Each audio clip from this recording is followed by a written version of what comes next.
Esta semana se han aprobado en la Comunidad Autónoma Canaria los presupuestos más importantes de su historia, 12.491 millones de euros. Se han aprobado unos presupuestos en torno a unos 8.000 millones de euros, van a las tres grandes áreas de gasto social: sanidad, educación y bienestar social.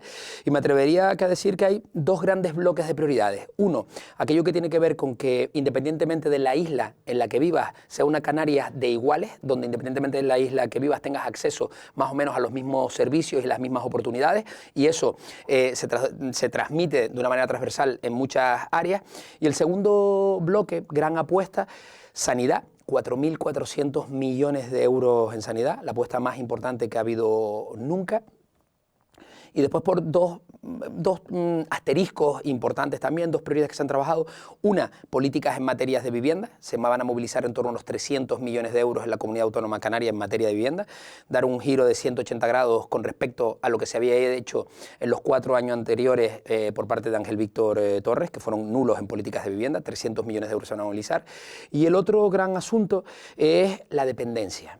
La dependencia en la Comunidad Autónoma Canaria, entre finales de este año 25 y principios del 26, se van a incrementar en 120 millones de euros por parte solo del Gobierno de Canarias los convenios de dependencia para atender a las personas que más lo necesitan en la Comunidad Autónoma Canaria. Me atrevería a decir que esas son, vamos a decir, las principales líneas. Hay otras muchas, pero sobre todo yo creo que me gustaría poner en valor, en un contexto como en el que estamos, que haya cuentas, que en tiempo y forma el Gobierno de Canarias haya aprobado unos presupuestos y que el 1 de enero entren en vigor esos presupuestos sin grandes estridencias, sin grandes ruidos, sin grandes broncas, en ese modo canario de entender la política, de intentar negociar y sacar los asuntos adelante. Lo primero que hay que poner encima de la mesa es que el Gobierno del Estado ha abandonado a Canarias durante casi 2 años en materia migratoria y aún hoy, con 3 medidas cautelares dictadas por el Tribunal Supremo, les está costando cumplir con Canarias. Hay que tener en cuenta que para llegar a este punto, lo que hizo inicialmente el Gobierno de España fue dejar a Canarias sola en esta situación, en una emergencia migratoria que hizo que incluso la Comisión Europea pusiera el foco en Canarias y en lo que estaba sucediendo en Canarias. El Gobierno de Canarias tuvo que ir en 3 veces al Tribunal Supremo y en 3 ocasiones presentar querellas contra el Gobierno del Estado. El Supremo nos ha ido dando la razón y ahí se ha empezado a cumplir con Canarias. ¿Cuál es la situación actual? Se está cumpliendo mal y tarde, se están produciendo algunas derivaciones muy a cuentagotas. Para que te hagas una idea, desde enero hasta diciembre han podido llegar menores no acompañados a Canarias, en torno a unos 3.000 menores no acompañados, y se ha producido la salida de 600. Por lo tanto, lejos de revertir la situación de hacinamiento en la que nos encontrábamos, estamos mucho peor. ¿Qué pasa? Nosotros entendemos que en el contexto político estatal se está utilizando a Canarias y a la inmigración como un pim pam pum entre unos y otros, y mientras tanto Canarias sigue en esta situación de emergencia migratoria y en una situación de hacinamiento. Bueno, a regañadientes se van movilizando algunos presupuestos, pero está costando mucho. Al final nosotros entendemos que la ley más importante, sin duda el movimiento más importante que tiene que hacer un gobierno, son unos presupuestos. Unos presupuestos significan que ustedes, los medios de comunicación, el conjunto de la ciudadanía, incluso el resto de partidos políticos, sepan cuáles van a ser las prioridades del gobierno y cuáles van a ser las líneas de trabajo y cuánto se va a dimensionar cada una de esas líneas de trabajo.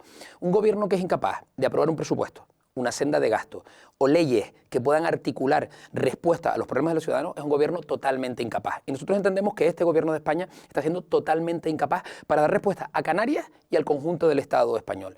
A partir de ahí, imagínate la dificultad de aprobar unos presupuestos en la Comunidad Autónoma Canaria sin tener una senda de gasto.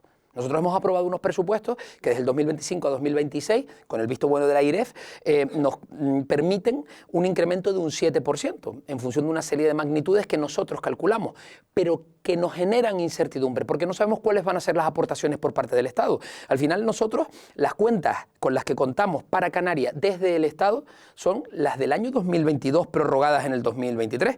Imagínate si España es otra a día de hoy o si las prioridades son otras a día de hoy. Además, es una incapacidad tan grande la de este gobierno de España que hace que el conjunto del Estado español y Canarias esté viviendo con unas cuentas del año 23, que era un año probablemente de recesión, era un año en el que todavía estábamos saliendo de la crisis del COVID. Ahora, en este año 2026 que vamos a abordar, estamos en unos indicadores económicos que son totalmente diferentes, mucho más expansivos, con crecimientos económicos muy importantes. Por parte del Gobierno de España se está condenando a Canarias y al conjunto del Estado español a vivir con unas cuentas que no son reales. Y esa diferencia en positivo la está utilizando el Gobierno de España para, por la puerta de atrás, en el Consejo de Ministros y vía decretos ley, seguir adoptando acuerdos bilaterales con quien le va tocando en cada caso para seguir manteniéndose en el poder, ¿no? Bueno, lo primero es preocupación, ¿no? Es muy negativo que al final Canarias esté en boca de los medios de comunicación o en los juzgados y que siempre que hay un caso de estas características parece que hay una rama canaria, ¿no?, de este asunto.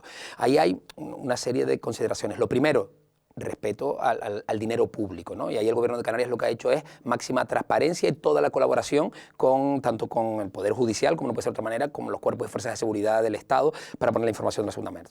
Hay una parte, la segunda, que tiene que ver con responsabilidad política, y a nuestra manera de ver ahí, el ministro y expresidente Ángel Víctor Torres se ha equivocado, mintió en sede parlamentaria, mintió en comisión de investigación. Nosotros lo único que hemos reclamado en todo momento es transparencia, que se dé la cara y que se den las respuestas y que se asuman las responsabilidades.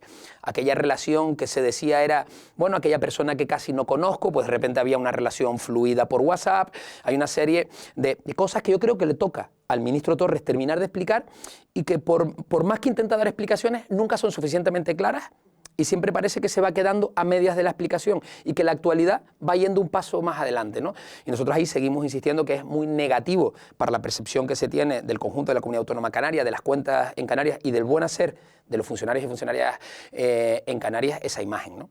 Nosotros creemos que ha sido muy, muy bueno. Al final nosotros hemos conseguido, ¿no?, entre Coalición Canaria, Partido Popular, sabes que también hay dos formaciones políticas, Agrupación Herreña Independiente y Agrupación Socialista Gomera, y nos está permitiendo trabajar con normalidad y hacer aquella frase buena, ¿no? No news, good news, ¿no? En ese sentido, desde Canarias, con algunos asuntos que podían haber supuesto un problema. Oye, el tema migratorio, una emergencia migratoria, podía inicialmente haber supuesto un problema, pero con mucho diálogo, por eso te digo, yo sé que en estos contextos de política convulsa, de bronca política, eso que nosotros llamamos modo canarios, esa política de la mano tendida, es un poco rara, pero nosotros mantenemos, en los grandes temas, nosotros mantenemos con los portavoces del resto de partidos políticos una línea de diálogo abierto para hablar de los grandes asuntos. Aunque no lleguemos a acuerdos, pero nos sentamos a hablar de los grandes asuntos con el Partido Socialista. En ese contexto, yo creo que en Canarias hemos conseguido descomprimir la situación. Y ya te digo, yo creo que este Gobierno de Canarias, con responsabilidad, con pedagogía, con didáctica y con cierta valentía, está abordando los principales retos de la ciudadanía, explicándole a la gente la dificultad en la que nos encontramos por los problemas propios en la comunidad autónoma y por la parálisis estatal que al final nos condiciona mucho, ¿no? La bronca llega al último rincón de este país. La bronca lo está tapando todo y lo está intoxicando todo. Nosotros decimos que en esta situación, yo te decía antes, un gobierno incapaz. A ver, no puede ser que el presidente Pedro Sánchez haga como bandera de que va a agotar la legislatura. Resistir no es un fin en sí mismo. Resistir no es un fin en sí mismo. En esto se está para dar respuesta a los problemas de los ciudadanos. Al final hemos ido convirtiendo, y al final los medios de comunicación y el resto de partidos políticos en esa bronca continua, ya parece que estamos inmunizados a lo que está sucediendo. Oiga, y es que de verdad esto no va de resistir.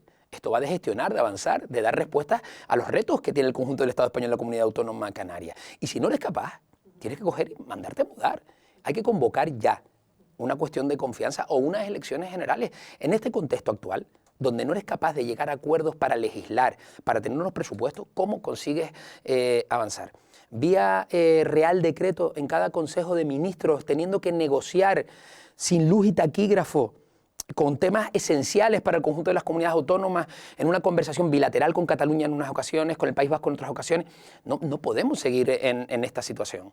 Nosotros entendemos que Canarias se ha visto perjudicada por este gobierno del Partido Socialista y se ha visto perjudicada porque la prioridad para el Partido Socialista ha sido resistir en el gobierno de España.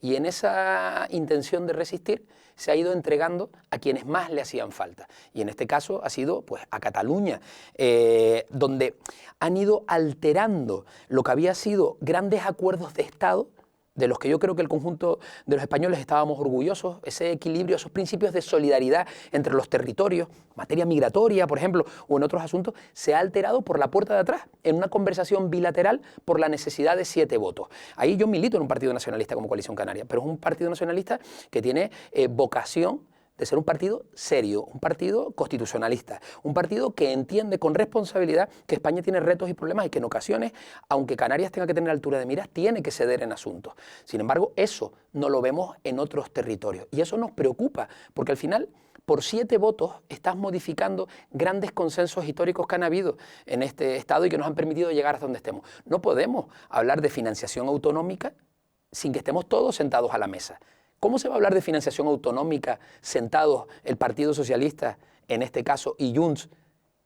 ¿Cómo abordas esa conversación? ¿Con qué garantías y tranquilidad lo vemos el resto del Estado español y el resto de las comunidades autónomas? Por lo tanto, nosotros entendemos que esa no es la forma y entendemos que el gobierno del Partido Socialista ha sido malo para Canarias.